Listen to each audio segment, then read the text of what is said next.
Welcome back to another episode of Comics and Sweet Tea. So glad you could join us again. This is episode 3. We're just getting things started. Uh, Glad to have you here on this rainy Easter weekend. I hope the sun is shining somewhere. Um, like Chevy Chase would say, "Holy shit!" And where's the Tylenol? It's been a crazy weekend. Uh, I'm a little over a week into my third Kickstarter, End of Days, Chapter 3. If you haven't checked that out, the link is in the description, or you can jump over to my Instagram at Jerry Cooley 77 and the link is in the bio. Check it out. We're really proud of it. And if you like what you see, I mean, we got angels, we got demons, we got vampires, we got it all, buddy. And it's set in Victorian era London during the Ripper murders. On top of all that, so yeah, just take a minute to absorb all that. Uh, I'm going to be bringing to you today the R. Robert Garcia. If you didn't check out his first campaign on Kickstarter, Retribution, boy, you missed a good one. Uh, Robert is just an awesome guy. I got to meet him. Uh, well, virtually, we got to meet and got to be pretty good friends through my second campaign and his first. And he's just a really great guy. I can't wait for you guys to meet him too, and hear about his upcoming Kickstarter, Retribution Issue 2. It'll be hitting Kickstarter the 26th of this month. So I've got all his links down in the description. So be sure and check him out. So without further ado, let me bring in Robert Garcia. Hey Jerry, how's it going? Pretty good, buddy. How you been doing? Man, I'm still getting the hang Not of bad this at shit. all. Man, we are death dealers when it comes to comics. And I was thinking I'm about telling that as you, we were man. talking. And I'm thinking about your series and End of Days, and I'm thinking about mine. I'm like, yeah, we're bad guys. Oh yeah. Well, everybody else has got the kid-friendly, funny stuff, Yep, and yep. the action blockbusters, and we're hey, kill them all, let God sort them out. We're Yeah, we're and kind of on the it back was end of things. funny because when I was having my editor, review the first issue, this is the first one came out. We had to put that big old M on there. Let me get it in the camera for mature Yeah. because I was like, yeah, the foul language. And then it's a bit gory, a bit gruesome, just like your issues are. And but I mean, I think we're both kind of writing in a little bit different style, but just in that same genre. It's funny, and I'm just going to sit here and interview you. Do you consider your comic a horror comic? Not really. I don't. I mean, I know. I would. I was going for horror, but I mean, it's Hmm. not really. I mean, yeah, it fits in the genre, sure, but I wouldn't call it your classic horror. I mean, it's all over the place, man. Just like I wouldn't consider your book a horror. It's more of a, I would call it more of a psychological thriller. I mean, that first Yep. issue, it blew me away, man. I was sitting there, I was reading through it, and I was like, oh wow, what is going on here? And Yeah. just like I'm famous for, we dropped off at a cliffhanger with that first issue. So I'm just like everybody else, man. I'm wanting to find out what happens in Retribution 2. But anyway, back to what you were saying. Uh, to answer your question, can you hear me, Robert? Oh, I hear perfectly fine. I thought you were going to take a shot of whiskey or something to really get No, the no, correct answer on there. I was no. I I had to was get a waiting to see the scotch or the whiskey come up as no, you man. I contemplated haven't your drank. answer. I haven't had a drop in years, dude. Hadn't Oh, had a hey, drop in years. good for you, sir. Oh, Yeah, the show is properly named. It's Comics and Sweet Tea for a reason. That's what keeps me oh, going up sweet tea is late the nights nectar and of early God. morning. Oh Yeah, yeah, sweet tea, definitely. fantastic. I mean, that's one thing that I just, I don't think I could ever give up. Knock on wood, thank goodness I've never been diabetic, but yeah, that would be hard. But it's funny, and the reason I ask is because you're a more seasoned indie comic creator, and you're out there and you're getting yourself out there, and it's always funny because as we're doing our deal and we're posting on Instagram and we're doing our hashtags, I always feel like, should I put horror comics on there? And like, what Right. justifies a horror comic? Because I think, yeah, I think when you look at ours, I mean, God, I mean, it sounds horrible saying it this way, and I don't mean it the way I know I'm going to say it. It's going to sound bad, but as you mentioned, I think there's a depth to the story. Mine's a Right. very personal journey, as you mentioned, a very psychological, a very introspective, a very just about the human nature in ourselves and what goes on with us. I deal with mental illnesses and things like that, and then Right. but it is gory. Yeah, I mean there is some good violence in it, and Oh, so you definitely. wonder, Definitely. yeah. I mean, you've got, like, as you mentioned, you've got vampires, you've got things going on like that. So I mean, I think yours falls a little bit more in there. I mean, you talk about the Ripper days, and I think that was what really lured me or got me going, to following you and into your comic. So are you gonna be offering up all the back issues again? Oh yeah, definitely. Yeah, I yeah. do Because that I with got all, yeah, I'm doing that with every campaign. And yeah. well, I take that back. When I get to volume 6, maybe 7, Mhm. I'm gonna do a collected and do a hardback, and then after that, you'll still be able to get the singles on in my website, but I think Yeah, I won't put them on the campaigns anymore after that. yeah. After, I've done that full volume, and I'll I'll have the earlier issues after the volume once I get up to where I'm going. We're looking at going 11 or 12 for this first arc, and I feel like we're just talking about me, man. Now, let me jump into Mhm. Retribution. Yeah. How many books do you have planned for this story? It's funny because when I heard you say 11 or 12, so at first I had, this is going to be a 6-book comic series, right? 6 comic books. Right, But as I've had the story, as I've seen the reaction, as I've talked to a lot of people who've actually enjoyed the book, now I'm just diving more into that psychological trauma. Because I try to tell people, right, retribution to me, the word itself is not the name of the character. That's just the story, retribution. And you can use it loosely in so many different ways. The simple exactly. act of vengeance, simple act of vengeance. I'm going after you because of the horrible that you did. Right, Retribution within yourself. What retribution for somebody? I mean, just all these different aspects of it. And I think the one thing, as I have been writing this, I had a plan. I'm still sticking to that plan, but now I I think I'm got you. putting little placeholders like in between part of these books. So now I'm Right, thinking 8 to 10. I'm thinking 8 to 10, or it's just kind of like when the story ends, it ends. But I think really delving into the character, his backstory, the trauma that was in his life, which then right. will give you a better idea as to what he's battling now going forward. So I'm looking now at about 8 to 10.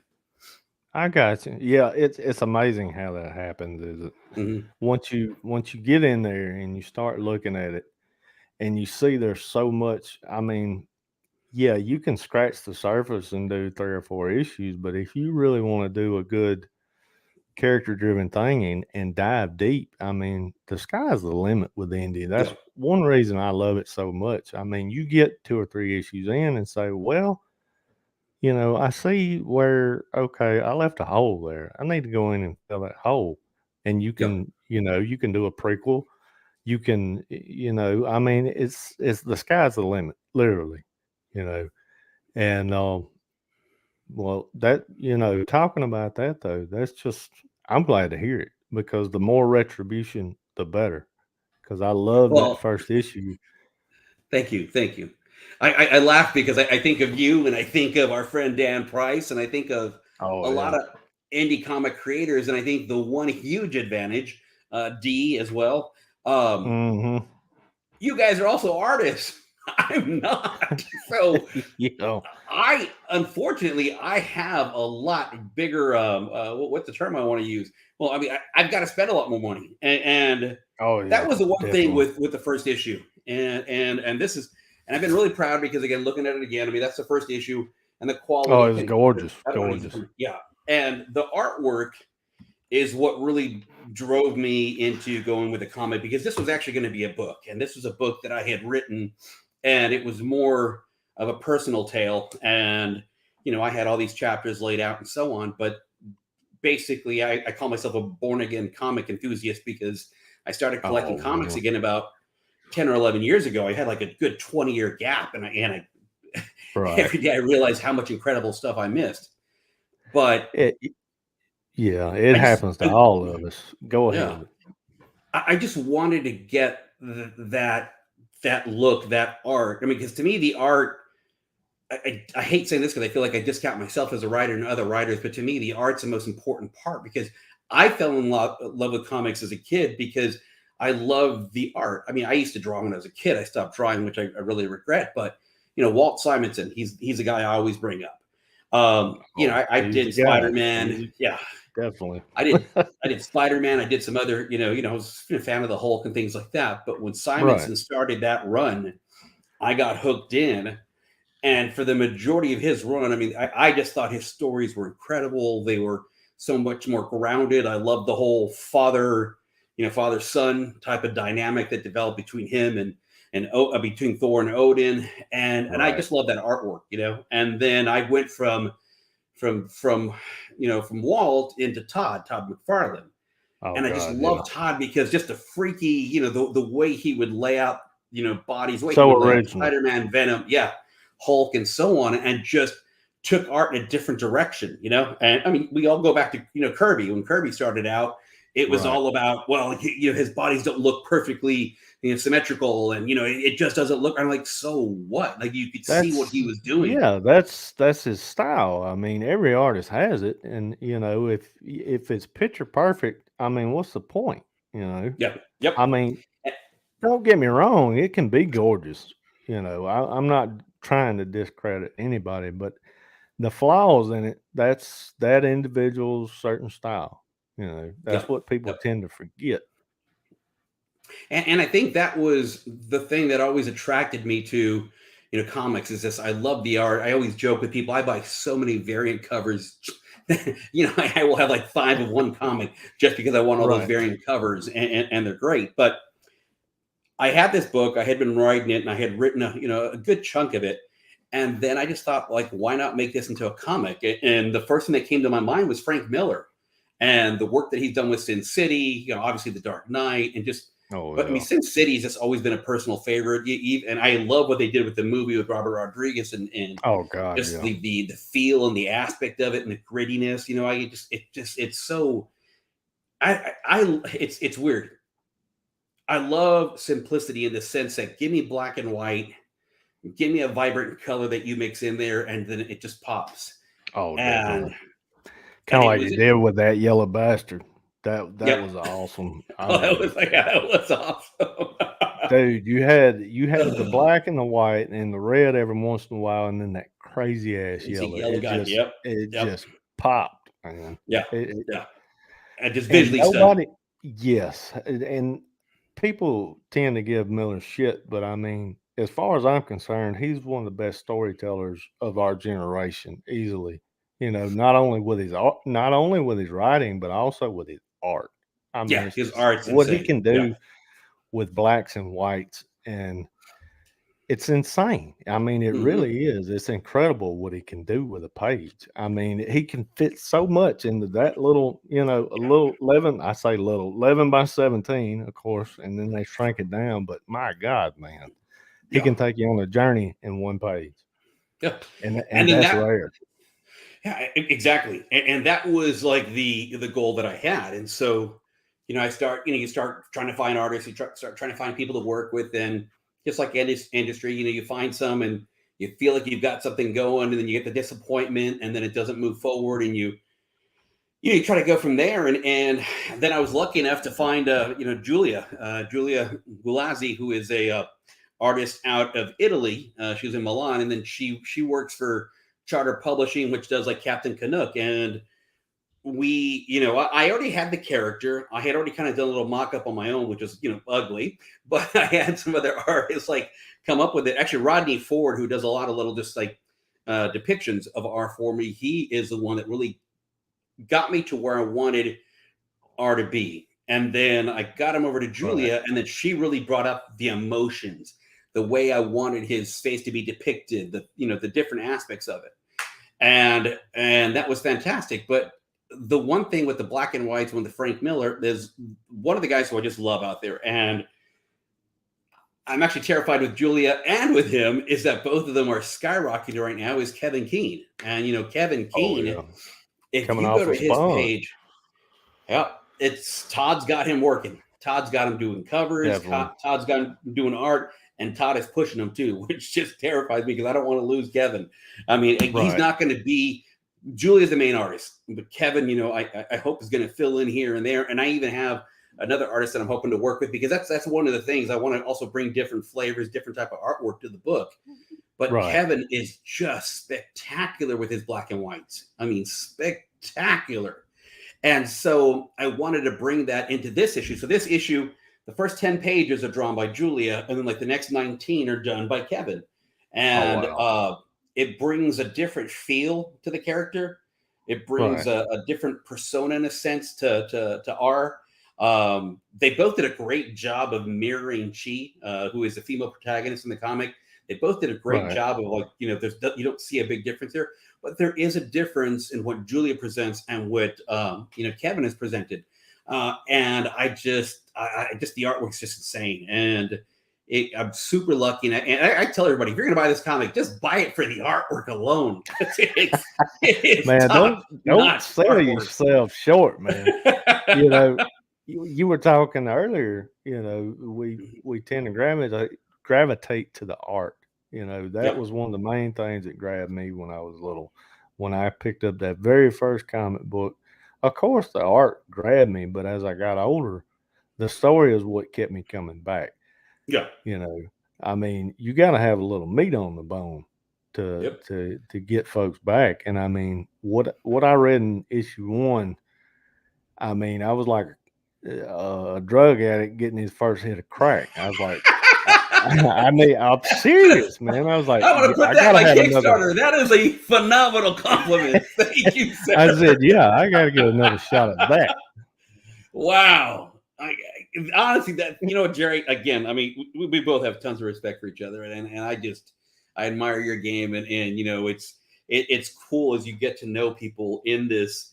I almost call it an industry, but it almost is like the indie comic Instagram community, and there's so many great people out there.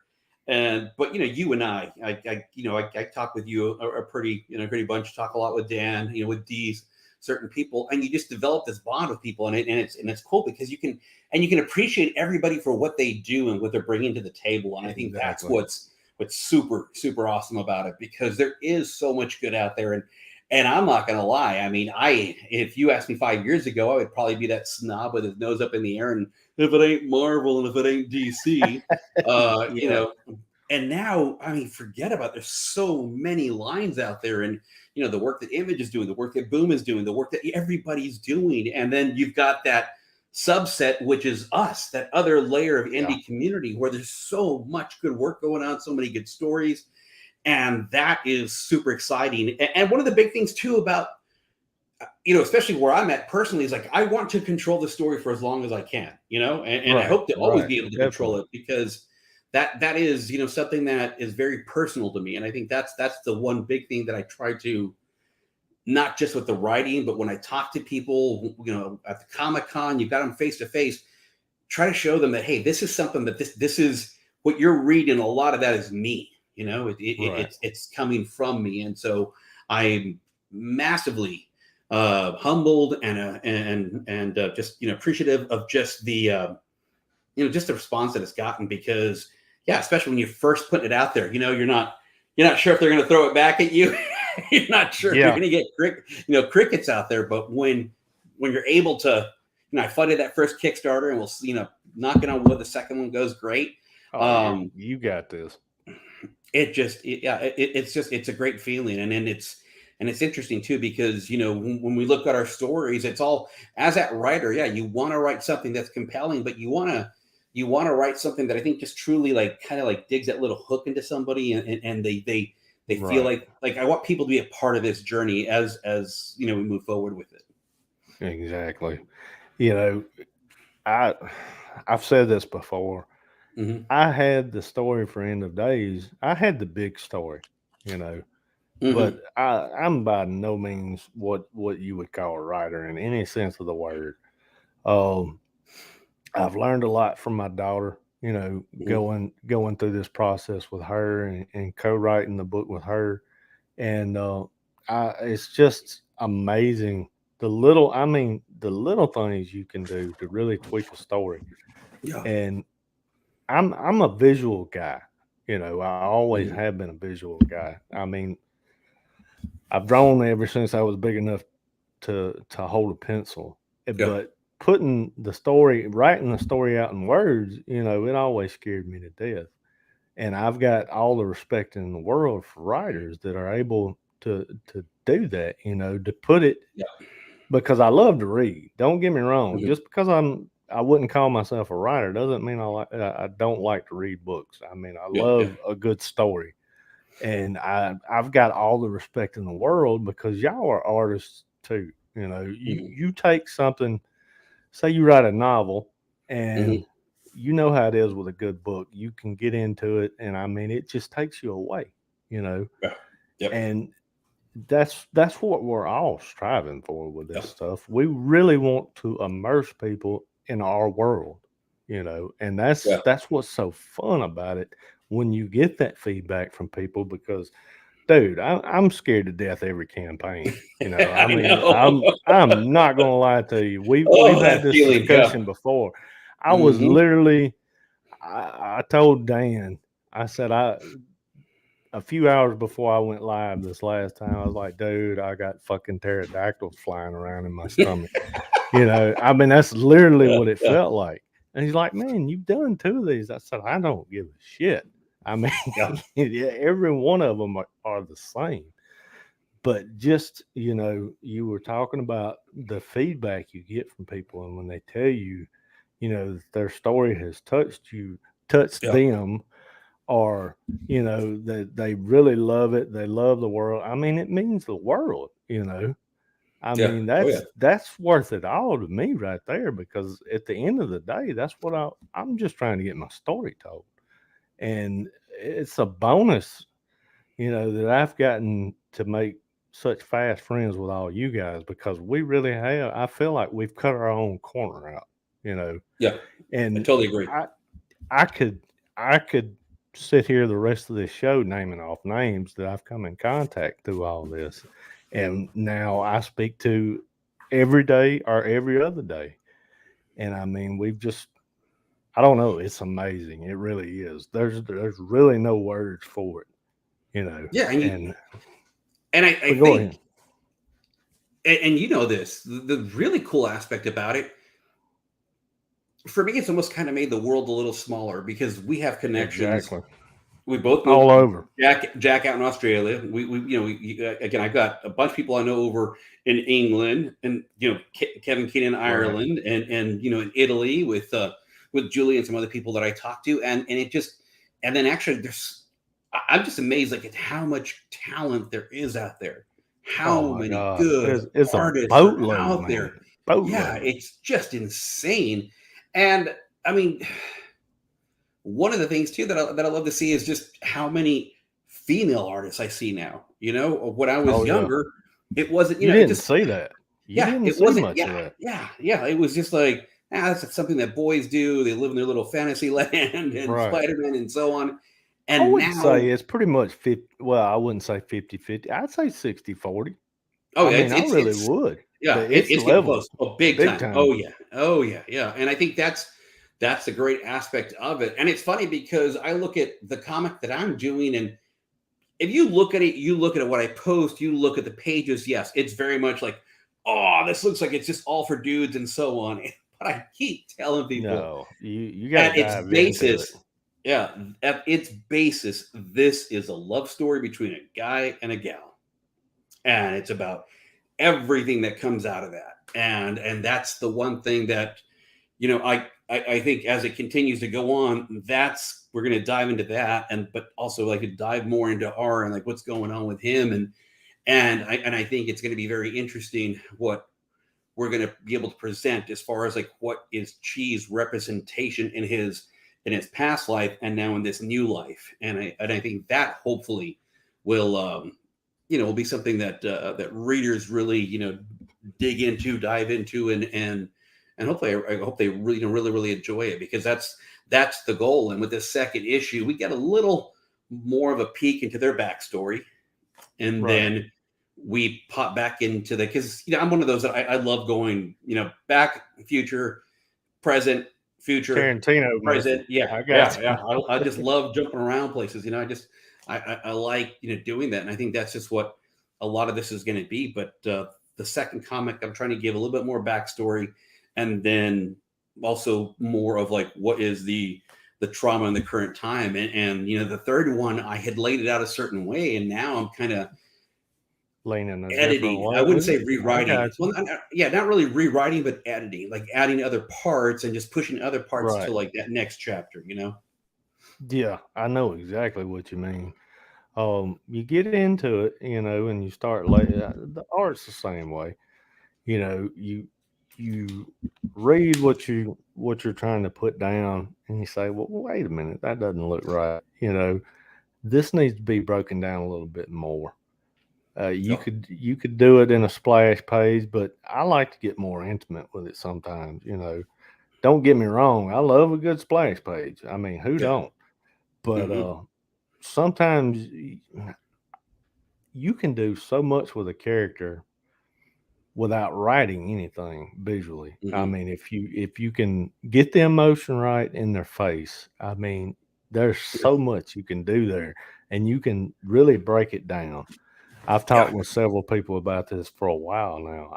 I love using different angles, different perspectives, and I'm Hmm. trying to incorporate that more every one of my books. I'm Yeah. really Yeah. trying to stretch it and challenge myself. But not only that, back to the writing part of it. You get in there and you get the issue done, and you go to looking through it. And I've done this. I've done this with chapter one and chapter two. We got Hmm. into it, and we thought it was pretty good. And I get to looking, and I was like, wait a minute, there's a hole right here. Yeah. Yeah. We need to go in a little deeper and explain this. And we wound up adding, I think it was 2 pages on chapter one, and then Yeah. 4 pages on chapter two. And yeah, so far I thought I was about through with this one, which I've got about 8 or 9 more pages, but I would have been even closer to finishing because I got into it and I was like, I think I need to add 2 pages there. Yep. Yep. Yep. And but yeah, that's the cool thing about this. You can take your time and tell your story and just drag it out. I mean, and when I say drag it out, that's not you know any bad thing about the book. That's taking the time for the character development. People, Yep. they Yep. ought to appreciate that. Instead of just scratching the surface, you can dig off in there Yep. and take your time. And there again, that's what I love about this stuff. And I know it sounds like you're doing the exact same thing we're doing. We're letting the Mhm. story dictate everything. If Exactly. we don't go in there and say, well, "Oh, this is going to be 28 pages," and that's it. Yeah. Yeah. You Yeah. know, we exactly. We if we see, hey, it needs to be 32 or it needs to be 36 or 38, whatever it needs for that story to get told in that issue. Yeah. And that's what's really cool about all of this. Yeah. It's like the first comic was 28 pages, and I don't know what your experience was. First off, with the first comic, oh my! I mean, I would say probably read that story about 100 times. It's just so hard because you want to you want it to be good. You want it to go out there. You want it to capture people, but I didn't want to Right. give up too much. I didn't want to like, hey, this is the whole thing. So, try to get people interested in. I wanted to do something where, I was hoping people could grasp enough of it to where like you're hooked. You want to hook them, but you Exactly. also want to have You fun don't want because to you don't want to just, overfeed them either. yeah, Yeah. exactly. You want to, Yeah.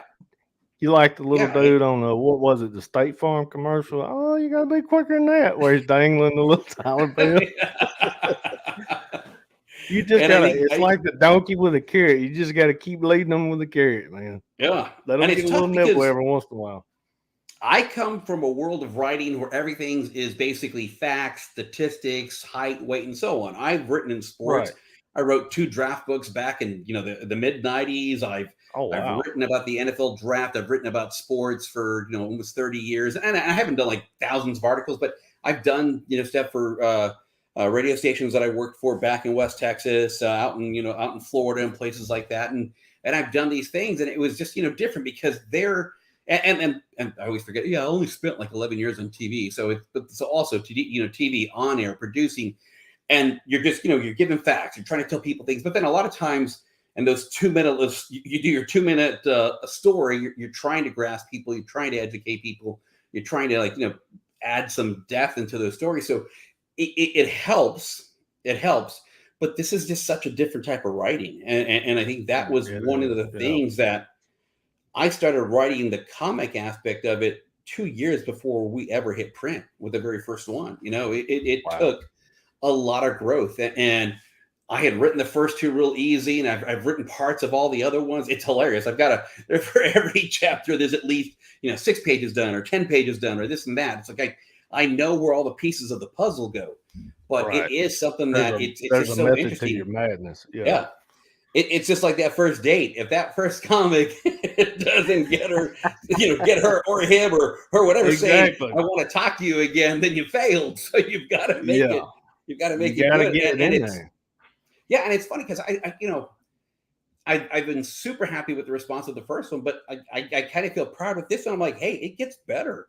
Like I truly believe it gets better because Right. the story starts to really develop, really start to build itself, and I think that's going to be the fun part. And you've got your Kickstarter launched already, and you're just like Dan. Both you guys make me sick because you hit your goals in 2 seconds, and I had to wait mine out for about 3 weeks before I hit my Oh goal on man. my first one. You Hey, guys just the like sun. blow it away on I'm gonna Kickstarter. say it like this, dude. The sun shines on a dog's ass every once in a while. That's the way I look at it, man. A broken Well, clock is right twice a day. hey, thanks to COVID, I got a lot of ass, so I'm hoping there's a lot shining on it with this next Kickstarter coming out because, yeah. So again, Retribution, and I'm the type of person that I really like a lot of simplicity, but then I say that, but then there's a lot of complexity to like breaking down that simplicity. But Right. Retribution, Chapter 2, it's called like Died in Del Rio, and that is we're launching the Kickstarter on the 26th. Going to have it up for 33 days. Hope to obviously far exceed our goals, so that way we can bring back more to the backers who supported it. Get that out Exactly. there. We're also going to be offering up that first issue, but yeah, the second issue, keeps going. The first one was called Purpose. Chapter 1 was Purpose. Chapter 2 is I Died in Del Rio.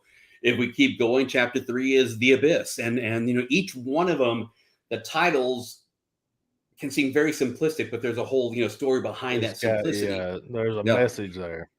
Yep. Yep. That's kind of the running theme for that issue. I got you. Yep. And so Hey, that's let's take a look at mhm. chat real quick. Oh, Let's okay, see. yeah. J Cool says, when changing time frames, do you have any trouble or methods to keep contradictions down and keep everything in order? Yes. Yeah, J. Cole, that is no, it is a tough one because when I did my first drafts, that was something when I'd have people read it, they'd be okay, I'm lost. Like, well, what's going on here? What's going on here? So you really have to. That's the great aspect of where the art kicks in because the art really helps you. But you do have to do Right. something on the page that really establishes it. Whether you add in a little bit of narrative dialogue at the very beginning, or just something visually that lets people know, hey, this is 6 months ago. This is 6 weeks ago. You have to illustrate it, not just physically, but you also have to verbally put something up there to keep people in line because that is hard, because that was one of the things that I failed at when I first started writing the comic, because people were like trying to figure out, okay, where am I going with this? And I'm like, okay, I need to do a better job of not only Explaining it. having Yeah. having the descriptive and visual aspects there, but also the story itself, like just the dialogue, the way that you write it, so it lets that reader have that feel of, okay, so I understand what's going on here. Now we're back at this time. Now we're seeing something different. And I think that's one of the cool things, that when you do a comic, you can either do it towards the end or in the beginning, and then, but don't forget to go back to where you left off with the previous comic, because that's the one thing Right. that, if people really were captivated by what you did, they're wondering, okay, because you and I, we like to leave that Mhm. little cliffhanger, and at that end, it's like, okay, well, what's going to happen there? So don't write so much that it takes too long to get to that point, because then you kind Right. of get lost with the reader. I hope that makes sense. Exactly. Yeah, that made perfect sense. Something I've been dying to know, you know, your relationship. Let's see how I want to word this. Mhm. Um, Working with an artist like Julia or Kevin, how has that been on these issues? I mean, you talked about it a little bit. Have they given any input on the story, Oh or yeah, yeah, as far as visually, or you see yes, what I'm trying to say?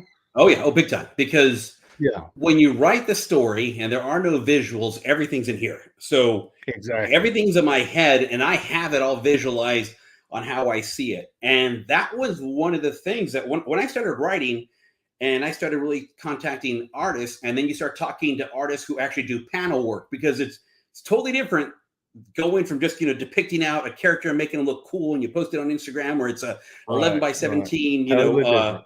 print that you sell, and then now laying out paneling. And I think, again, knock on wood, I'm just so blessed with Julia, because at first we butted heads, and I've even butted Really? a couple times with Kevin, and it was not in a bad way. It was just, honestly, I would say sometimes it was just my level of ignorance, in a sense, as far as like how that Right, comic scheme would work. But then also at times, like, hey, this is what I want. Like, one of the key things is the look. Like, I know what I right. want with that look. Like, I want You've Frank Miller exactly.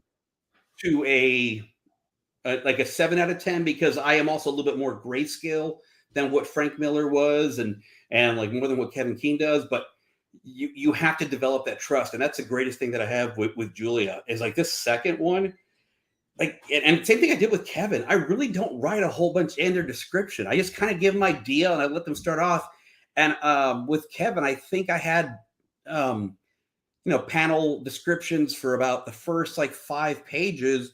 He comes back with that. And I'm like, dude, just run with it, because you're getting it. And he knows the first Right. issue, and we talk a lot. He knows what I'm trying to accomplish. And same thing with Julia. Like Julia, like I don't even put descriptions.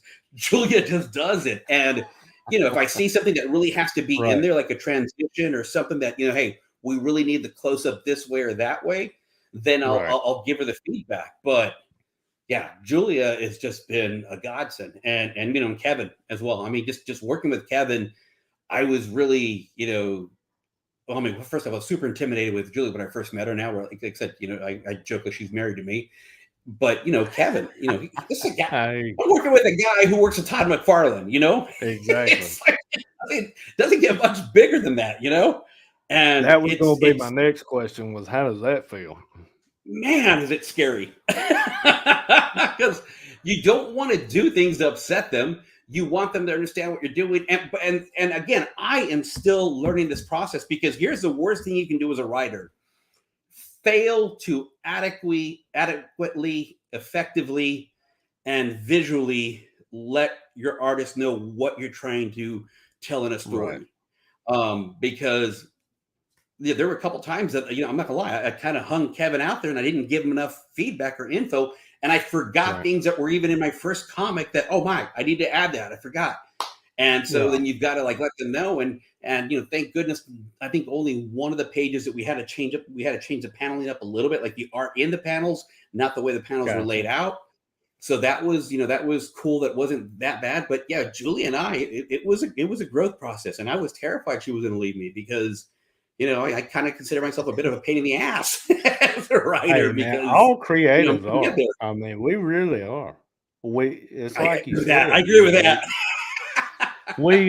I mean, these are our babies, Mhm. and we're gonna do whatever we have to do to protect our babies. Yeah, I mean, yeah, that's just all there is to it, yep. and it's it's crazy what we do go through sometimes. I mean, like me, I'm up 4 o'clock in the morning most times, and which I would be if I wasn't working on this book anyway. The job I've been working on for years, that's what time I have to get up. So it's just Yeah, become second nature. I can't sleep in if I want to anymore. I haven't been able to do that in years. I would love to. Now, don't get me wrong. This old man gets his naps. I'm not even going to pretend like I don't. yeah, yeah, But but yeah, it 10 o'clock at night, I might be in here working on my baby, or 4 o'clock in the morning, I might be in here working on my baby, because I've been sitting on this story since high school, yeah. and okay, you said this story was very personal to you. How long have and you had talked about writing a novel out of this. How long have you been sitting on your story, Robert? About 10 years. No, I'm sorry. No, you know what? No, about 15. About 15 Gotcha. years, and I had scripted a lot of it, and I just it was different back then the way I was scripting it because it was kind of like already all written in my head. And now since I've taken it the comic route, it's a little bit different because I know that I also have to serve a purpose to what the comic is doing. Right. And I've obviously changed the comic bits because my story wasn't about me or anybody going out there and getting retribution on people and doing what art does in the comic. Yeah, I think I'd be in jail Right. or who knows what. Getting But somebody, um, yeah. Or it's funny crushing their you talked skull. about, yeah, you talked about being up at 4 a.m. and I'm like 4 a.m. Well, I'm falling asleep at 4 a.m. because that's what's so cool about this is that I still have not developed that whole that writer's focus in the sense that who was I listening to? Somebody who was talking about like when I need to write, I just go into my office, I turn on music, and I'm in there for 4 hours.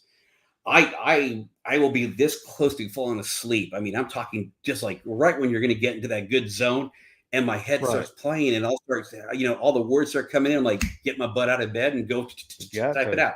And the shower is actually hilarious. How many scenes pop into my head in the shower? I gotta jump out of the shower, type out real quick what Right. was in my head, so that way I don't forget it, and then put it in there because that's the tough part. I am still very much a 10 o'clock in the morning, a 1 o'clock in the afternoon, a 2 o'clock in the morning. I'm jumping out of the shower type of writer right now, where these things, it's just the emotions will start popping into my brain during that part of the day or something, Right. and it is a dark comic. I mean, I think that's probably the biggest difference in the sense that mine is, again, as we talked about, it deals a lot with trauma, and it deals a lot with mental illnesses and struggles, and how you handle them and how you move past them if you can move past them. And I think that's one of the things is that there's a lot of failure in what I've got to tell, and what this story is going to tell. And I think that's something to where it's tough. A lot of people can't read it. And I get it. A lot of people can't read dark things. Like I love dark movies. I love psychedelic movies. Oh, I, yeah. always like Jacob's Ladder is the one that I always bring up with people because Jacob's Ladder is just a tripped out movie. It really is. Um, yeah, It's big good time, though. big time. God, it's Yeah, good. it's a great movie, but very, very tripped out. But like I was watching The Joker the other day, and it was funny because I hadn't watched it, I don't know, like 6 months or something. I watched it, I was like, man, was this like just deep and heavy and yes, depressing. Man, like the first hour and a half is like woo, and it's a lot of weight, Yeah. and a lot of people can't handle that. But I just that's kind of like where I'm at. I mean, I'm not that low as that movie went, but to me, it's just important to deal with like who we are, and try to find ways to not so much get past things, but accept them and then realize what it is, and then at that point try to grow from it. Right. I got you. I got you, buddy.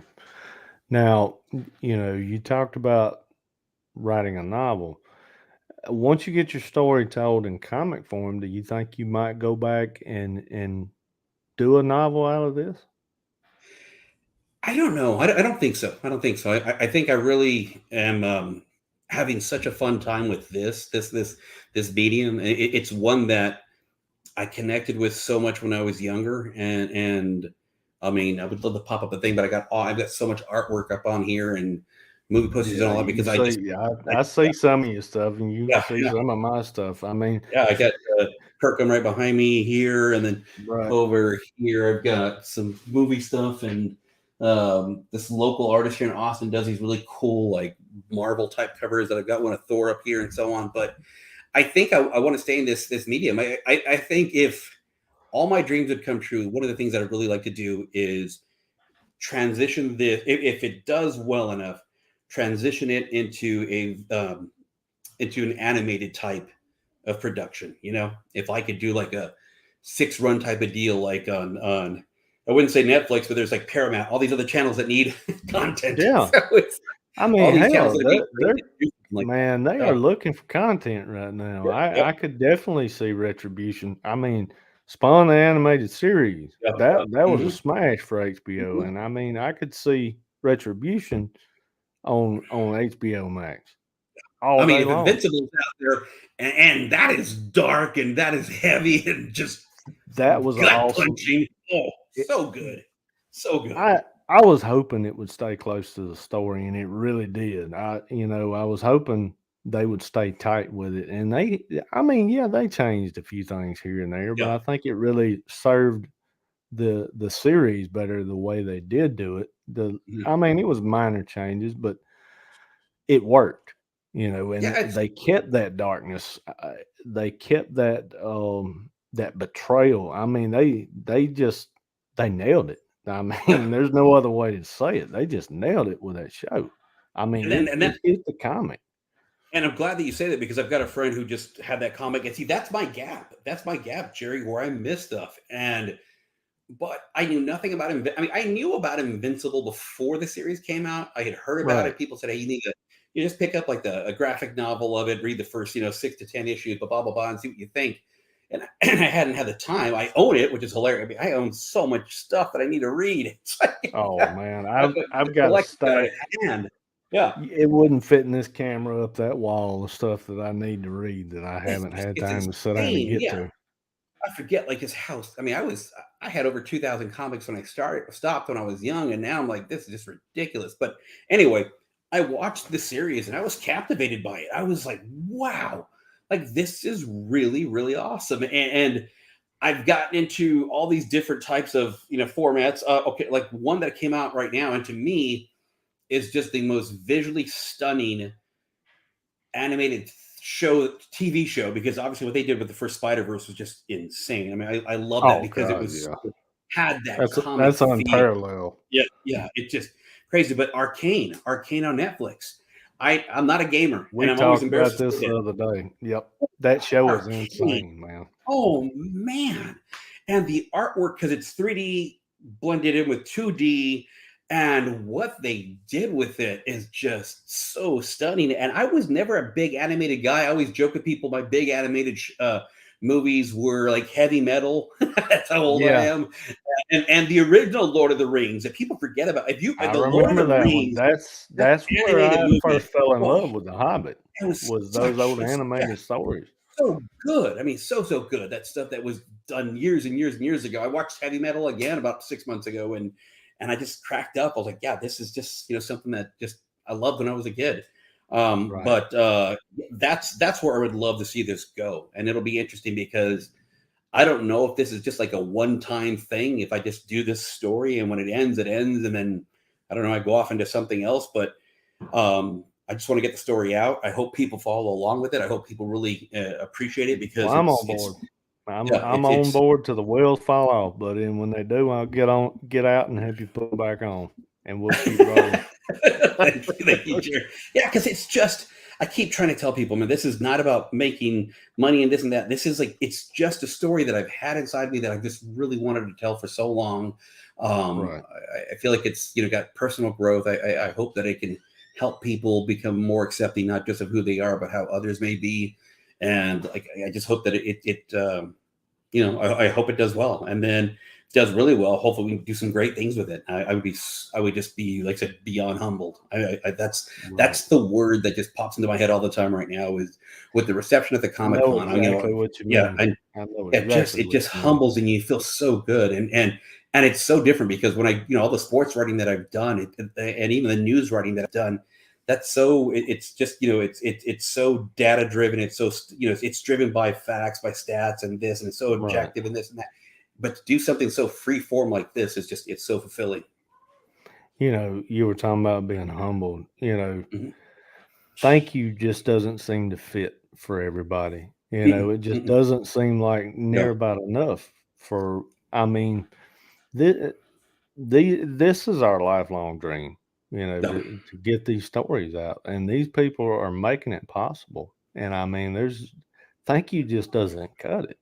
I no, mean, you can say it all day long, but it just doesn't seem like enough, because they're affording us and granting us this opportunity to bring this story to them, and no, they're taking it with open arms, and that's just, good God, man, that just, yeah, when I sit back and think about it and just really let it soak in, it's just very overwhelming, you know, yeah, that feeling, it's, I, I have no words for it. yeah, I yeah. really don't. It's yeah, because it's so personal. I mean, it's so personal.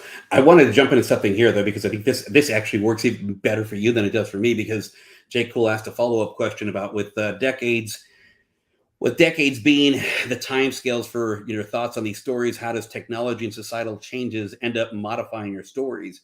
Um, for me, my story right now is based out of the state of Texas. That's where this is all from.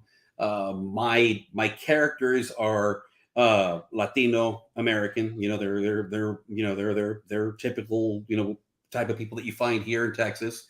The story right now centers in the state of Texas, but I it's going to play out to where it takes on a world level and then outside that because I'm a huge sci-fi guy. I love sci-fi. I mean sci-fi, Me and I too. always tell it's always about like my mom who passed away a while ago, but she was a huge Star Trek fan, and I grew up with Star Trek, and I love Star Trek, and yes, I love Star Wars as well because it's always that battle between Star Wars and Star Trek. But We've got Space hey, Odyssey, we all share those that, things. believe it or not. Yeah, I was raised on Star Trek. My mom was a yep. huge Star Trek fan, and I lost my Hey, mom not that long ago as well. So I know exactly what you're going through. Gene Roddenberry, my hometown, El Paso.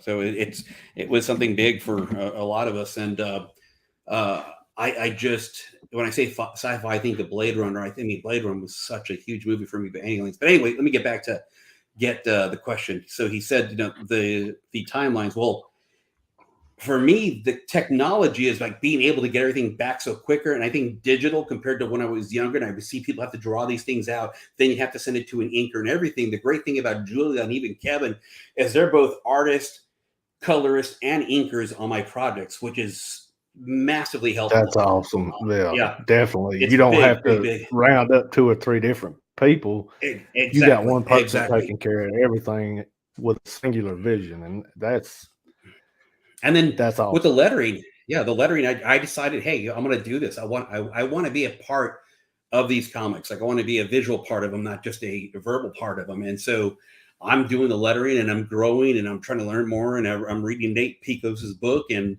I'm just trying to really add some different stuff. I mean, I'm trying to be a little bit different and so far so good. I haven't had any big negative um, No, I really reactions to the loved way it. the lettering is. Loved Yeah. So the lettering. I loved it. yeah. So that's one of the things I'm doing. But for me, it's the technological part is just being able to talk to somebody and then a day later have that artwork, which is just insane to be able to have that turnaround. When I did my draft books, that was such a just a drawn out process. And back then it's like you had to you went to printing presses and you had to lay everything out on sheets and do this and that. So Yeah. in that aspect, technology is phenomenal now. But as far as timelines, my story is basically in this time. I mean, it's in the time that we are now. So obviously everything that's going on in society, all those things does have a big impact on the story itself. But I mean, Jerry, I mean, your book goes a while back. I mean, you're Oh in God, you're in a different era. it So I mean, definitely. that I guess that would be more of a question suited for you, even though I've been babbling. I apologize. No, man, that's hey, you. This is your show today, buddy. This is about you and your campaign. But Yeah. yeah, getting into that, it was a lot of homework. A lot of Yeah. homework. I mean, when I really sat down, me and my daughter started sitting down and really talking this through. I realized, okay, I knew a little bit, but I didn't know near about enough. So I mean, and visually, I mean, yeah, you can draw certain things, but you needed to know there was a technicality to it Yeah. Definitely. almost. I mean, yeah, it's this technology is almost well over 100 years old, well over 100 years old, but I had to go back and figure this Hmm. stuff out, how to draw it. I mean, I had to do pull a lot of references, because I mean things were so different back then.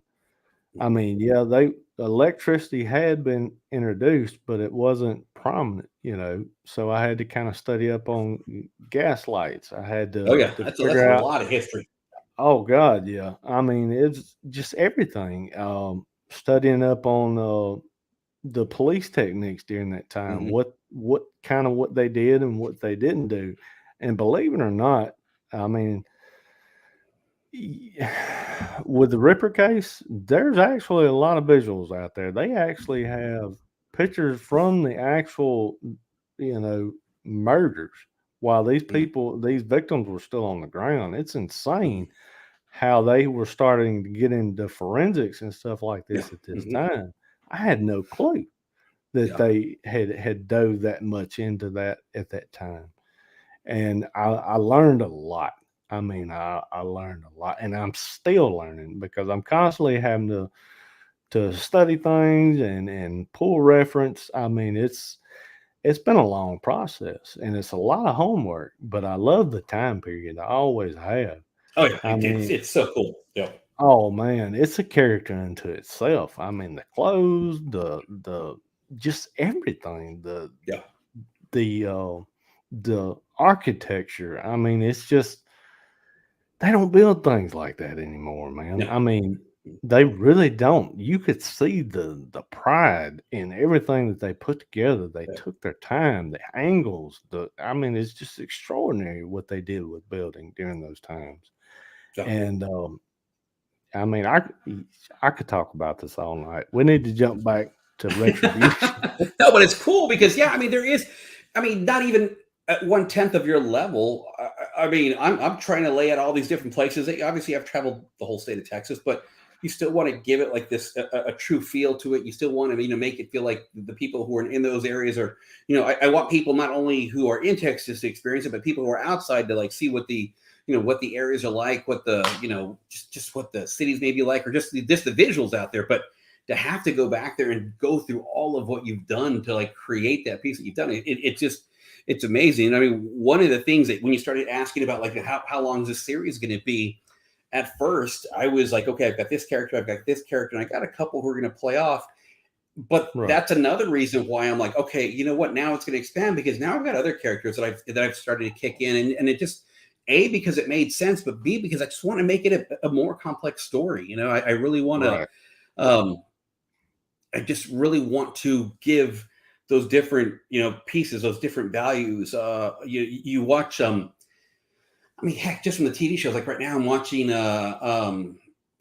From that's on Amazon or Amazon Prime, and I've been blown away about how good of a job they've done. And I think that's the one thing is like, yes, you've got your primary protagonist, and you have one or two. It's almost like co-protagonists, but then being able to develop all those other subplots of different Yeah, characters to like support those main characters is so cool. And it just hit me the other day, and this other character popped up, and that person's going to appear in issue 3 and issue 4, and it adds a different dynamic that just I said makes sense, but also just gives the comic to me a lot better feel. And I think that's also going to, Right. like I said, extend that run a little bit longer. And then when you start adding those pieces, and I think that's the one thing is that you, I just love the story growth when you're writing a story like that, and the aspect of you think you've got something, and then you just realize that, hey, mac and cheese is great, but if I add a little lobster to it, it's a little bit better. If Oh I yeah. add this to it, Exactly. I add a little hot Everything's better sauce with here, lobster, man. but Exactly. you just keep, it's like gumbo. Like gumbo is probably the greatest Oh thing on yeah. the planet, and it's just Definitely. filled with tons of different stuff, and I'm one of the gumbo guys that I want the sausage, and I want the seafood, and I want this and that. So Definitely. just throw You gotta have the everything in there. shrimp. You gotta have the Even the okra, crawfish. but cook the okra right. Yeah. Don't let the okra get slimy. Exactly. I Yeah, can't stand slimy okra. I don't see how people eat it, man. I love it yeah. if it's cooked right. But when it Oh gets yeah, slimy, yeah. no. Can't do it, No, man. no, no. Yeah, yeah, yeah.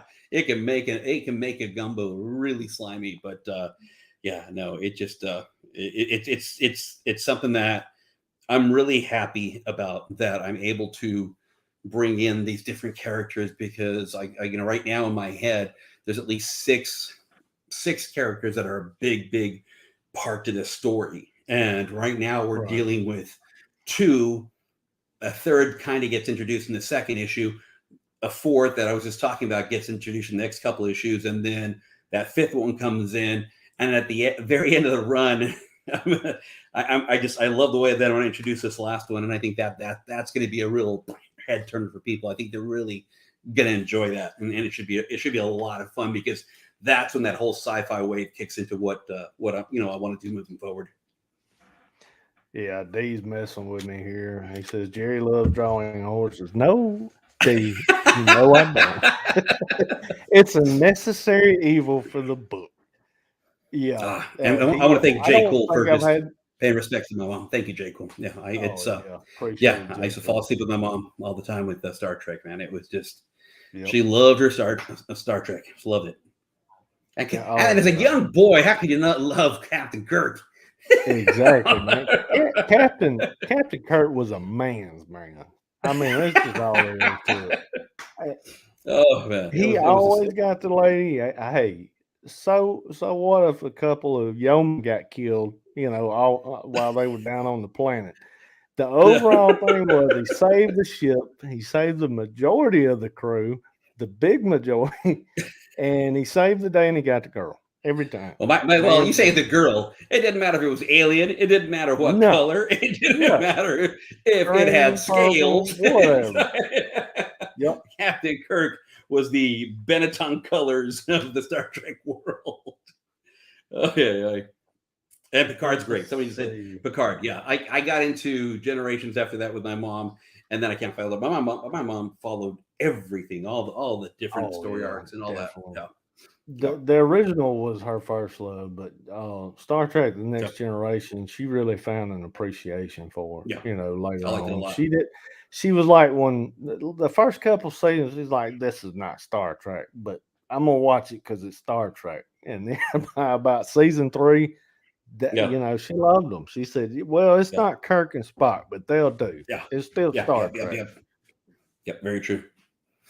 Now, if we're talking Star Wars, I don't know anybody who liked those next three movies Oh after the God, don't first even get me three. started on the please. Oh, just teasing. And I'm teasing. I had so much hope when that first one hit, Yeah, because yeah. they really started out right. And if they'd have stuck to the plan that they had, I don't know if you ever read the the script that Trevorrow did for the third one. If he'd have been Mm-mm, on it, mm-mm, and it was what he did, he took the treatments that JJ had written for Ryan Johnson and him, mm-hmm, and he went ahead and started his script off of that treatment to see, because he was going to be in the third. He was going to direct the third one, and oh my God, man, it would have wrapped it up with such a pretty bow, man. It would have prequels and the original trilogy all together. But no, they just, they went Yeah, and yeah, took a big yeah. shit on Star And Wars. But anyway, yeah, you can't make it look, especially with the technology aspect of it, you can't make it look 10 times better than the technology they had prior when what was happening prior exactly. happened afterwards. It just got weird. I'll say That's this another though. thing that kills me about the prequels. Yeah. And that so for two things, storytelling.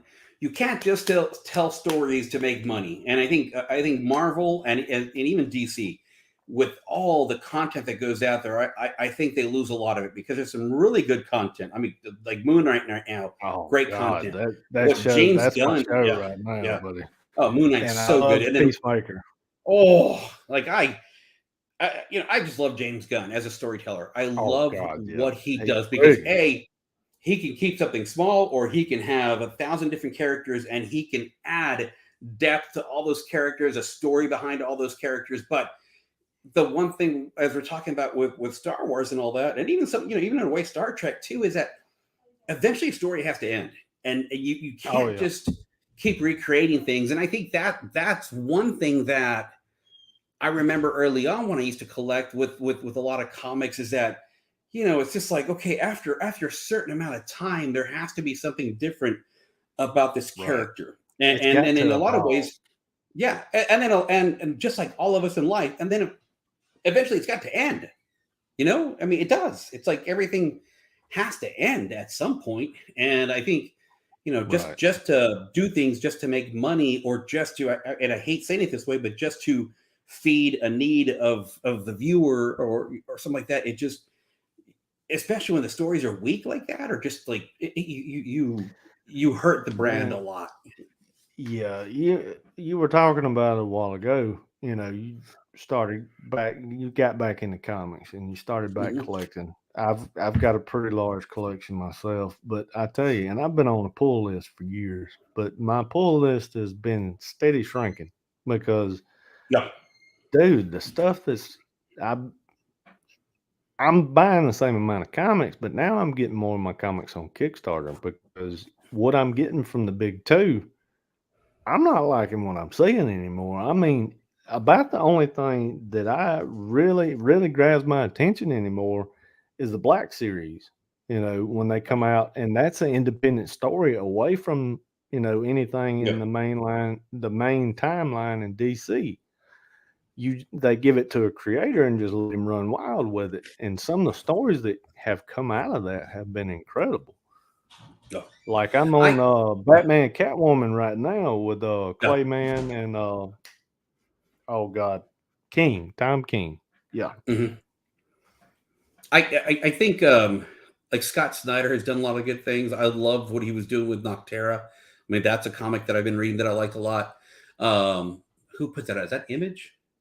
Who does Noctera? I forgot. That's Image. Yeah, Oh, Noctero's Image. Image. Yeah. Yeah, and then but I agree with what you say because I for the first time I'm really starting to follow writers more than I followed artists. When I was younger, I followed artists, and then outside of outside of Walt's just always going to be my guy. I mean, Walt's my king. I love what Walt does. But um yeah, I think also finding different stories, because you can recreate certain things with certain issues. So I mean, so here's a side twist. Okay, so I love individualistic. I love very introspective. I love very isolated type characters. And one of the things that I'm Right. trying to do on the side right now, which is hard, but I'm trying to, is I'm actually writing a Silver Surfer piece, because the Silver Surfer is Oh just a wow. character that I just, I love space.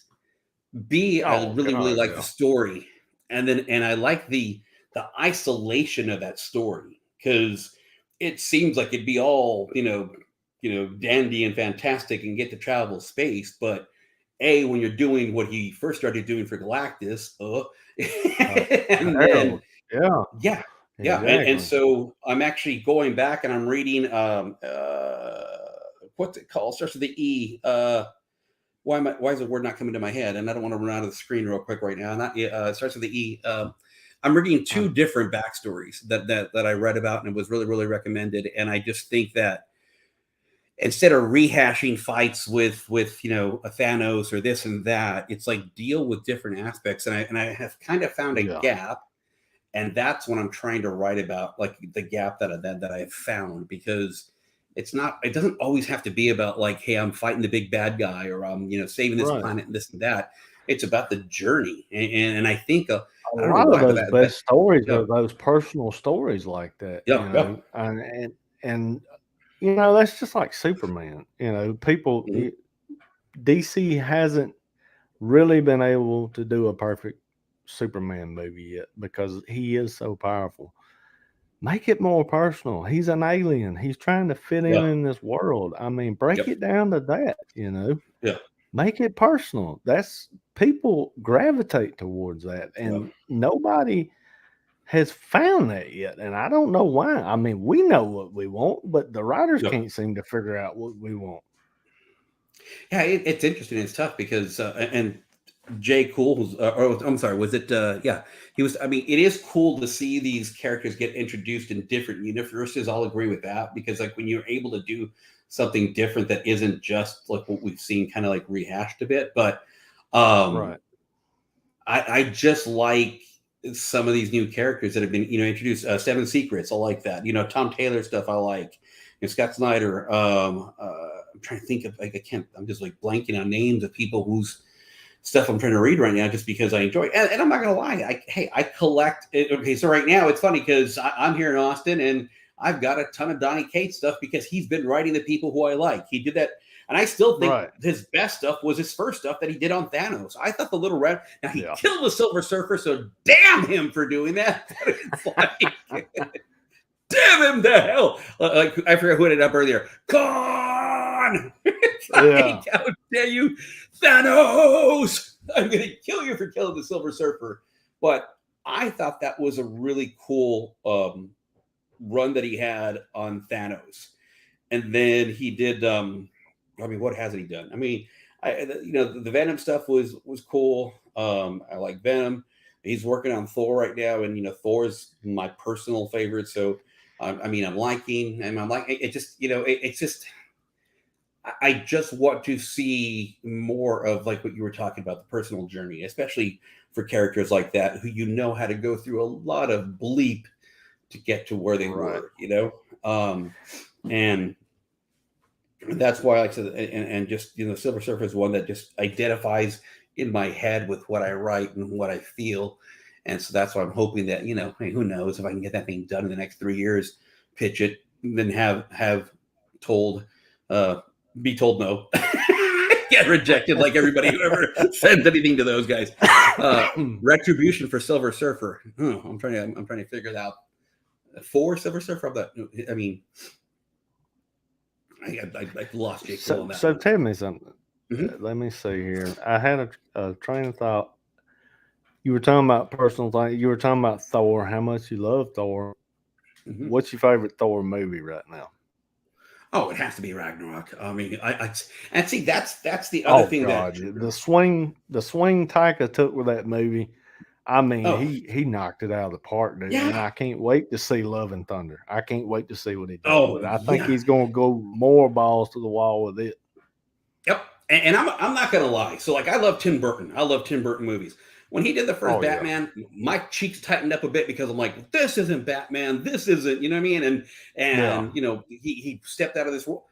And then it's like, I've kind of like, just appreciate it for what it is. We get so caught up in it right. having it have to be textbook, and instead of being textbook, let it be fun. And I think one of the saddest things that you haven't seen, especially with Thor throughout the comic series, is that humor, is that. I mean, I don't know how I felt about him crying.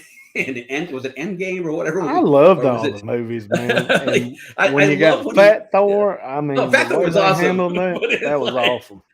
but when he was broke down and Rocket had to slap him in the face to get him focused again, I was like, Yeah. I don't know how I feel What about they call Madonna him? crying. Let's see. Tony called him Lebowski at Lebowski, one yeah, called point when he had the Lebowski, robe yeah. on. Yeah, hell yeah.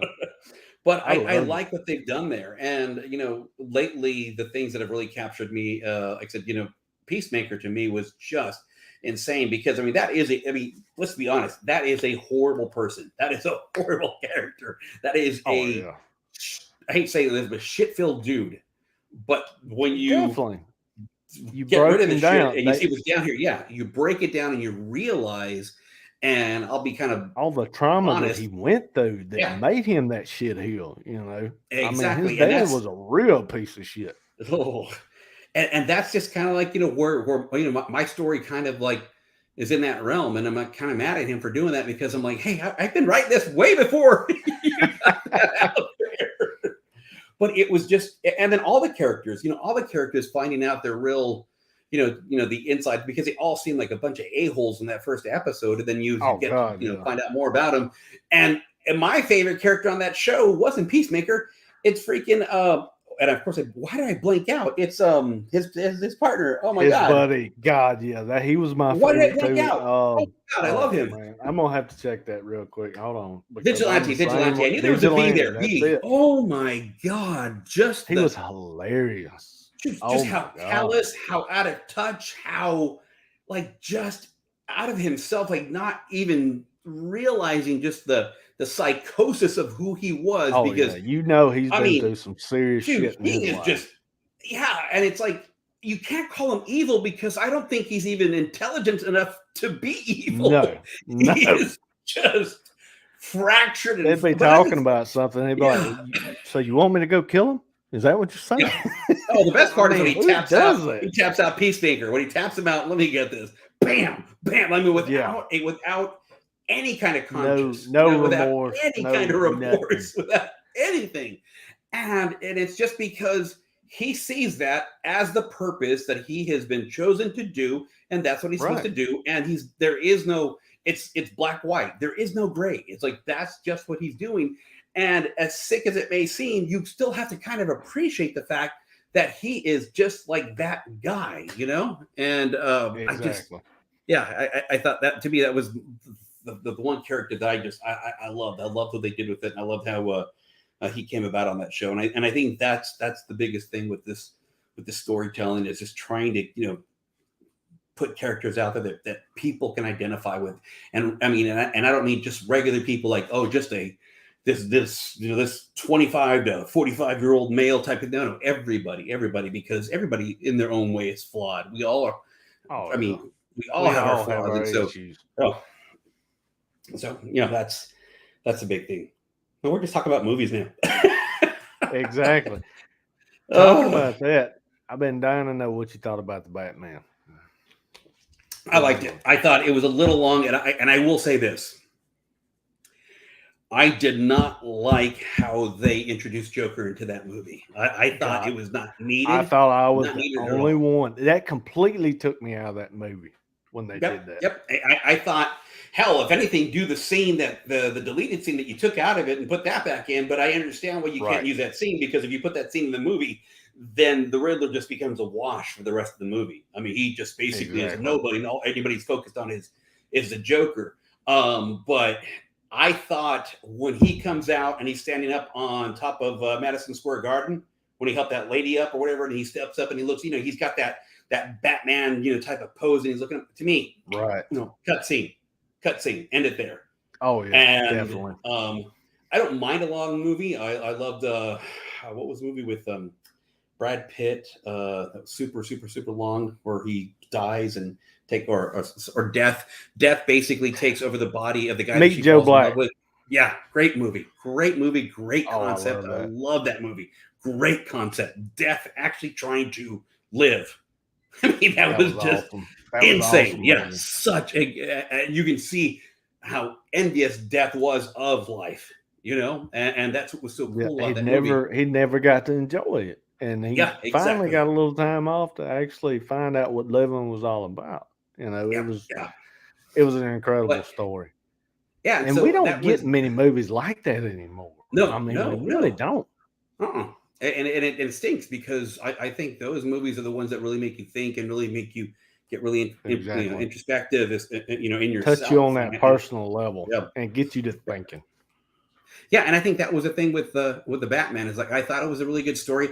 I mean, that was a little bit of maybe a bit too much brooding, Bruce Wayne, but I get it, and I get it why it played, because if you think about the time frame of like how they were trying to set it, because it's I guess it's It's supposed to be young more Bruce like, Wayne. yeah, Yeah. it's supposed to be more like It's like Detective year Comics and 2. all that. Yeah, yeah, yeah. And so you're talking about like a guy who's still trying to find himself as he's doing all this other stuff on the side. But I thought it was a very strong cast, very strong movie. I thought they just, maybe didn't land the ending. It's like one of those like, well, it's a 9.2 because he didn't get the ending on there. But I think Yeah. that was a I really, really mean, good movie. And it's funny because on the other aspect of it, I'll throw a movie at you, okay. Spider-Man. No Oh Way my Home. God. Um, Oh I thought man. it was a That really good movie. I am not like everybody else saying that this is the best movie that was out there. I just don't. yeah. I just the first part of the movie to me just kind of like, it was just like, let's throw a bunch of stuff together. I like what they brought The, back, and I loved what go they ahead. did for the Green Goblin, because the Green Goblin's always been one of the best villains out there in the comic books, and Right. William Dafoe can do anything because William Dafoe is phenomenal. And William Dafoe in that movie, and being able to, for me, at the first time, visually be that Green Goblin Yeah. was insane. And just It the really way he was. threw around Spider-Man and just treated him like a rag doll and beat the crap out of him in certain parts, and just no empathy, no sympathy. I killed, I killed May, and just I thought that was my favorite aspect of that movie, was just how William Dafoe nailed the Goblin this time around. I mean, Oh, he probably did before, definitely. but you couldn't see it because he was in a big old plastic suit. Oh God. Don't even get me started on that Power Ranger outfit he had. But yeah, man, I've mentioned this in several lives. Spider-Man was what brought me into that was my introduction to comics. So of course I've loved every iteration. I love the Sam Raimi, Tobey Maguire. I loved Andrew Garfield, and I love Tom Holland. And the way they tied it all together, the emotional beats in this Yes. movie. Yeah, there's some shit that didn't need to be in there, but the way they crafted this thing overall and brought them together and tied it up in a nice little bow where everything's canon. It all happened, Yep. you Yep. know. And not only that, but doing away with Big Ben, Uncle Ben, and Yep. making Hmm. May the one Yep. that teaches him with great power comes great responsibility. Yeah. I'm not gonna lie, in that scene in the movie, I Yep. thought she was okay for a minute, and then when I seen the blood, I was like, "No, no, they're not." And then when they went to that, I'm not gonna lie, dude, I was teary eyed. That Oh, movie got me. I loved it. I it really has did. some great parts. I just felt like, okay, so bringing back Electro, and I felt like it was almost like, okay, we got to put him in here because we're, you know Right. I, And I he didn't feel wasn't like they even had to bring. Electro. It was Jamie Yeah, Foxx being yeah, Jamie and then Foxx. exactly, and no longer looking like the character that he was before. Right. And then the lizard. I mean, I just felt like you had the lizard there. There was so little about him. It's like, it's just, I get what they're trying to do, because obviously you've cracked open the multiverse and all these people are popping in. But I don't think you have to have everybody pop in. Like, have everybody No. have depth.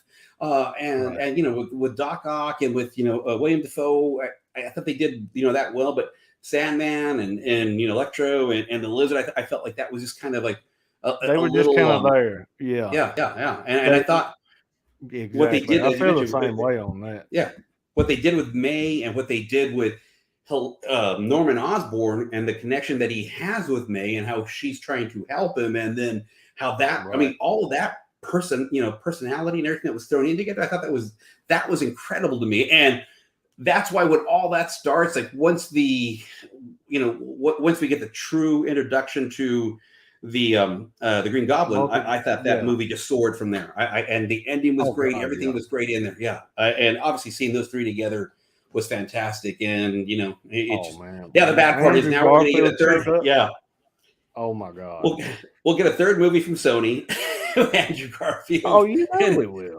You it'll know we hopefully will. not be as They've got bad to as at the ending of the least second one. they've got to at least finish. Now I don't need a Spider-Man 4 Sam Raimi. I don't need that. I mean, he got Yeah. his trilogy, and I Yeah. think this kind of tied it up No Way Home kind of put a bow on that. But I Yeah. still think that Garfield needs his third movie, his third standalone. Yeah. I mean, he was the Well, especially standout with the of way the that second movie. one ended. Oh I mean, God, Paul yeah, Giamatti as the Rhino. I mean, yeah. that was so bad. I was just Well, like, you've "Oh, you heard the got to be rumors, kidding huh? me!" You've heard the Mm. rumors about Oh yeah, yeah, Garfield, yeah. about him actually being the Spider-Man in the Venom Yep, universe. yep, yep. And I hope they go that route. I really do, because I would love to see Tom Hardy and Andrew Garfield on screen together. I think it'd Well, be magic. you love what Marvel did. They sucked Tom Hardy out of the realm where the Tom Holland Spider Man is, but yet But that Venom's little still drop, there. Yep. that little symbiote is just left there. It's just like, okay, That was genius. It really was. yeah, I yeah, mean, yeah. I Well, hated it because I really wanted to see Venom in it, but I mean, I yeah, understand why they did it. I yeah, really do. I mean, it yeah. was smart. It was smart all the way around. It's gonna be interesting to see. I mean, I got tickets. So I'm super pumped about this Doctor Strange movie that's coming up because I Oh think God, that just it looks. looks super Oh, crazy, psychedelic, and that's right up my alley. Just give me crazy, wizardy, sci-fi, godly like craziness, and you've got right. me. I grew up. It's funny you talk about what you. I mean, I was Spider-Man was the first one that I totally fell like in love with, but. For me, it was old school Batman. Watching Batman on, I think it was Saturday mornings, the old show with Burgess Meredith and the original Joker to me. What's his name? And of course, I lose his name. I know Um, exactly who with the you're talking mustache. about. You got to love Uh, the fact that he oh wouldn't my shave the God. mustache off to play the Caesar. Joker. I Caesar Romero. almost Yeah. said it. I mean, Yep, yeah. that's it. Is it Caesar Romero? Did I get the name right or no? Yep, No, no, you no. nailed it. Yeah, I did. Yep, Oh my! I mean, that's like when you look at it now as an adult, you're like, "Oh, you badass!" It's like you did not exactly. let them get You rid of that. can't do Like anything but you respect it. badass. I mean, I got It's like all respect in the world for the stash, hell man. I yeah. When you look mean, at it back, yeah. When you look at it now, you go back and you think about it. Because as a kid, you're like, "Why does he shave off his?" Because that's his freaking brand. That's who he is. yeah. That's who he is. It's that mustache. And we're not It touching takes becoming an adult to appreciate it. Hey, it. man That's wanted his so damn cool. stash, and he wasn't giving it up. Exactly. No, not Friday. Not even to play the damn Joker. So let me Oh ask you man. this: talking Mhm. about Doctor Strange, we'll talk about that, and then I'll give you a chance to plug everything again, and Yep. we'll call it a show. But I gotta Yes, know, sir. since you brought it up, Mhm. uh, Doctor Strange too. What do you think is going to be the big thing that we're introduced to through Ooh, through it? I mean, I've heard a lot of rumors, I know. and I have my own theories. What do you think we're going to get out of it? The big thing. God, I don't know because it's like, I mean, depending on what you read, because I mean, there's a reason why they're not doing the trailer yet. I mean, you know why there's no Love and Thor trailer because they're going to do It's like what they tied did with in Spider Man. somehow. Yeah, Yeah, yeah. it's I tied think in you're going to, somehow. yeah, they're going to be tied in, and that's how you go into the whole God verse. Who knows what happens? I mean, I don't know if they introduce Gore that way, and Gore the God Butcher. I'm still Right. up in the air I as far can't as wait to see do I that. like it, but I don't know if I like being able to see Bale's face instead of doing the the The comic book effects, comic yeah. book version. Yeah, because I thought that there you go, Jason Aaron. Want to talk about a great writer? Jason Aaron's a Oh fantastic god, writer. yeah. But I mean that's a good question because you kind of put me out in left field. I have no idea what the hell a ball is because I think you can do so much with it because I I think think we're Thor gonna is see the a little natural bit of play-in. everything. You know, Yeah, oh yeah. I'll tell you, I just okay, here's a theory I'm gonna throw at you that I have. go ahead. I think, everybody's been anticipating the introduction of the X-Men. Okay, Yeah. so we know we're gonna see the Illuminati. We know Hmm. Patrick Stewart is in the movie as Yep. Professor X, as an alternate, Professor X or whatever. And I've also heard rumors that we're going to finally get Tom Cruise as Iron Man as Tony Stark, because he was originally Yeah. attached to Yep. it. Yep. Yep. So they're doing a little fan service. We're getting oh god, uh he played Jim on The Office. Oh Emily's husband. Emily. Yeah, Emily's husband. That's him. Yeah. Krasinski. Hey, He, she is a woman and she is a man in that relationship. She is a badass. I mean, yeah, I love Jim, but yeah, we'll get him as they're saying we're getting him as an alternate Reed Richards, but who's to say he could be Marvel's Reed Richards. They might just I say, think he'd do a oh, great role. I think he oh would do God, yeah, great, he's and I think perfect. she'd be phenomenal as Sue. I think Susan Storm or Sue Storm. Yep. No, whatever. Yep. Yeah. Yep. I'm so bad at Sue names, but Storm. I think those two would be. You get those two, and you know that movie's going to work. I mean, you just know it's going to work. God, yeah. But you can do a couple things. You mentioned the X-Men. To me, go ahead. I'm sorry. No, I'm sorry. Finish up, Jerry. I'm sorry. I apologize. But yeah, no, it's cool. Here's the theory. All right, that we know something traumatized her to one. I think Wanda's going to be the main villain of the movie. I honestly believe that. I think she's going to be the main villain. What we seen in WandaVision was we were hoping. I know I was hoping that was House of M. I think this movie is going to be House of M. I think this is going to dive into that story, and I think we're going to find out that she locked everybody. What we've seen of the Marvel Universe so far has been her having everybody locked in a pocket universe Yeah. with the mutants out in the real world, in the real universe, because something traumatic happened there and she just blocked them all out. But now she's going to bring them back. And that's how they're going to introduce the X-Men. They were there all the time. The Marvel Universe, as we know, it's fixing to get turned on its head, and we find out it wasn't. We were living in her pocket universe, if that makes any sense. No, it makes sense. I think of it more on like what I've heard and what production and what they're touting already. So we know they've already done the 4. We've already seen that. They released that when they were showing all the movies that are coming up. So to me, again, the easiest one is Thor. Like we know that's the easiest at the very end, and that introduces Gore the God Butcher, and a lot of it makes sense. And then the fact that Gore can go back in time, he can fight previous Thor, all these different things that you can do with it. So that makes sense there. I think eventually they have to do something with the Fantastic Four. And I think it's going to be super interesting to see who that person. I would die if Keanu ended up being Silver Surfer. And I know people want him for Ghost Rider, some people want from other, but I would love to see him be Silver Surfer. But I think if I'm betting, I would say something more Fantastic Four would be in line, because that aspect is going to be quick. That aspect's closer in their timeline than is the X-Men.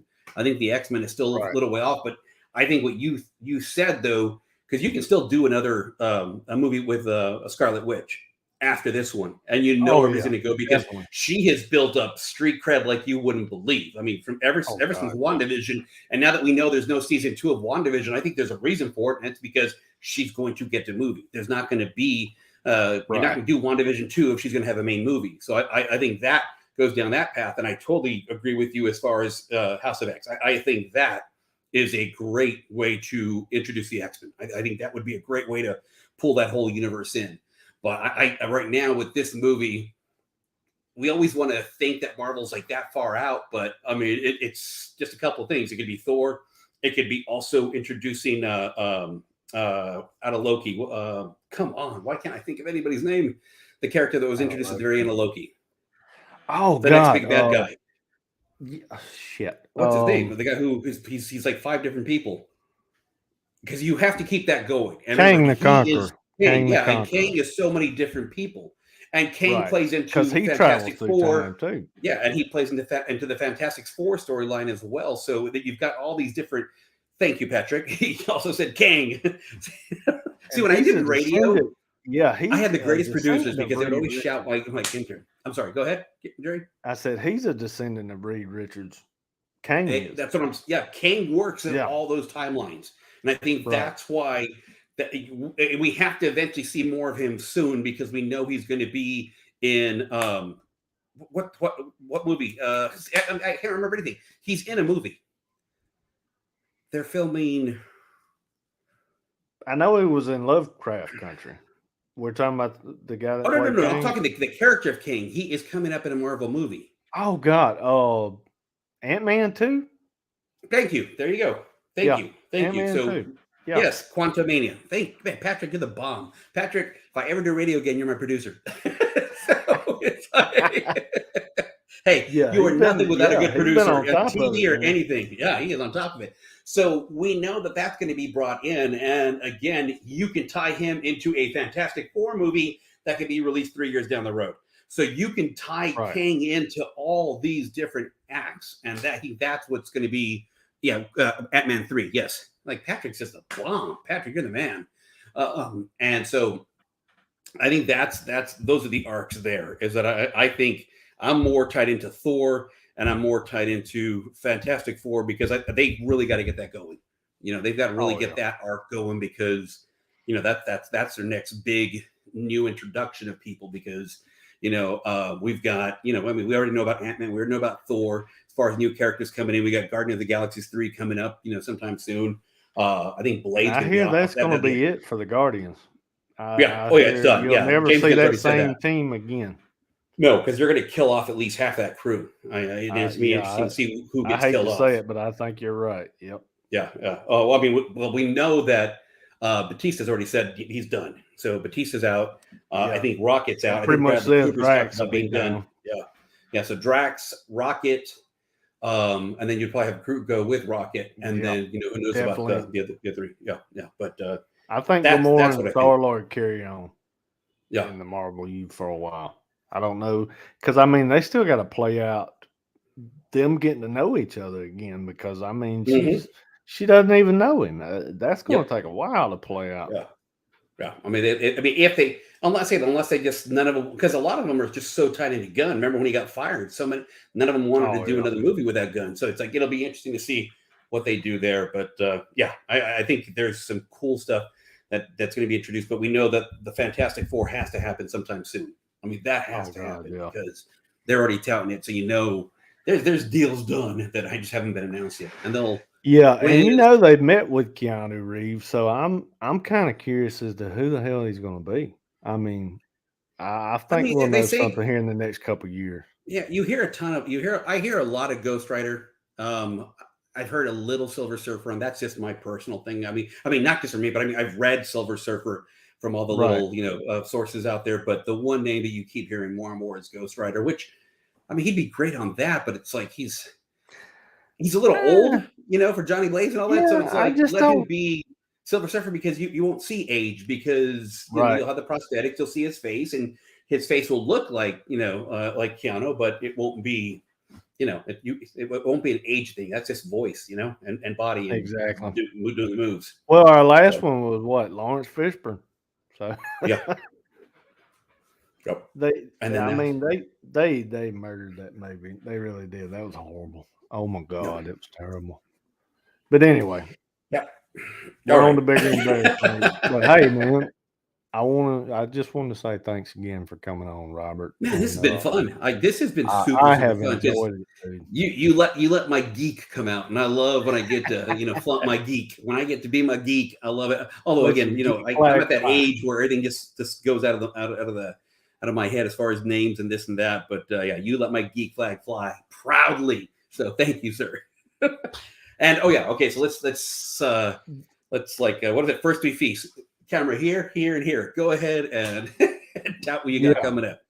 So first off, jump on to Kickstarter right now. End of days is up right now. Even though Jerry has made his goal, we want more and more money so he can continue to keep his Kickstarters going. So don't forget end of days, so you can go out there and get on Kickstarter. I gave you money. And then I've got my Kickstarter launching coming up on April 26th, and we'll do it that night. I don't know if I want to do a live. I'm not gonna lie. I don't know. Maybe you and Dan can talk me into it because God, it's a load of fun. I don't know. Really We'll see. is. We'll see. But it's launching. I'm really hoping people jump onto this one, and because I need to hit those goals, and I really need to get this moving forward because I really do believe if you really like the first story, I'm telling you the stories get better. If you like that first issue, that was, I mean, I'll just be honest. To me, I feel like it's one of my weakest issues. So hopefully that will really, really get people in. So April 26th, we'll be launching it. There's some great artwork. I'm all about artwork, so we'll have some cool prints. We've got the shiny cover again. What do you call it? Foil. The foil. Oh, and I actually posted a little bit of it, but I'll make a post about the artwork that Kevin King did for that. So I'll even have a package where you can get his first foil cover and the second foil cover, which the first one came out phenomenal. Cool. I can't even imagine how this next one's going to come out because they looked awesome. And we'll get that going. And then hopefully, if everything goes good, we hope to be back out in October with a third Kickstarter and just like really keep this going because as long as the people keep supporting, I promise you I'll be working my butt to get these out because I am hoping within the next 2 years to have, it'd be 2 this year, 3 next year. So that'd be 6 altogether. So that would be a lot of comic and a lot of content for people to hopefully enjoy and just follow along with. And that's what people don't realize. I mean, we do this in our, we've got full-time jobs. God. We've got that. We've got our families, and we do this. This is passion. This is pure passion. What we do, and just like Robert was talking about, people say, "Well, you asked for this much, you let you go." What, and that's cool. I appreciate every single cent that comes in. When we go over that, we're wanting to give you more stuff back. That's all the stretch goals are about. That allows us the opportunity to give the print packages and our extra pages or magnets or just whatever, whatever just cool stuff we can come up with. The more T-shirts, stuff, cups, this, that. The more stuff we make, the more swag you get. That we just throw it right back into the campaign. So that's what the stretch goals are all about. But anyway, and Robert, I can't wait to read this next issue. Like I said, the first one blew me away. And you heard what the man said. He said this is his weakest one. So if you read the first one, strap in because it's going to be a bumpy ride from the sound. It's going to be crazy. And don't forget Cheesy Comics Shop.com. Or if you follow me on Insta, everything's under Cheesy Comics Shop. So comics is in plural. So cheesycomicsshops.com. And you can find me online. If you want to get back issues, you can also find me on Insta with that. So just, hop aboard. I mean, I love talking to people, communicating with everybody and just getting this out there. And I do a ton of like fan stuff. I love talking about the movies that have come out, the shows, and I post stuff like that on Instagram as well. So again, I always love the follow. And hey, I took the liberty. I put your Instagram and your website in the description. If you got anything else that you want me to add in there that they can come back and look at, hit me offline and I'll get that in the description for you, Robert. And like I said, I've had a blast. Really enjoyed it, brother. It so Thank you for coming on. Thank you, sir. Hey, thank you. All the luck in the world on your upcoming project. I can't wait to see it. I can't wait to back it. So y'all jump in there and back it with me and let's get this thing funded for Robert. April 26th, Retribution 2 on Kickstarter. And then hit me up after the movies. Hit me up after movies, Jerry. We can do movie talk. I'm going to do that. We'll break down Doctor Strange. Hey, we'll damn sure do it, buddy. Yes, sir. But all right, thank have you, a blessed one, my friend. Everybody, come on. It was in chat. Happy Easter. Y'all have a blessed night and take it easy.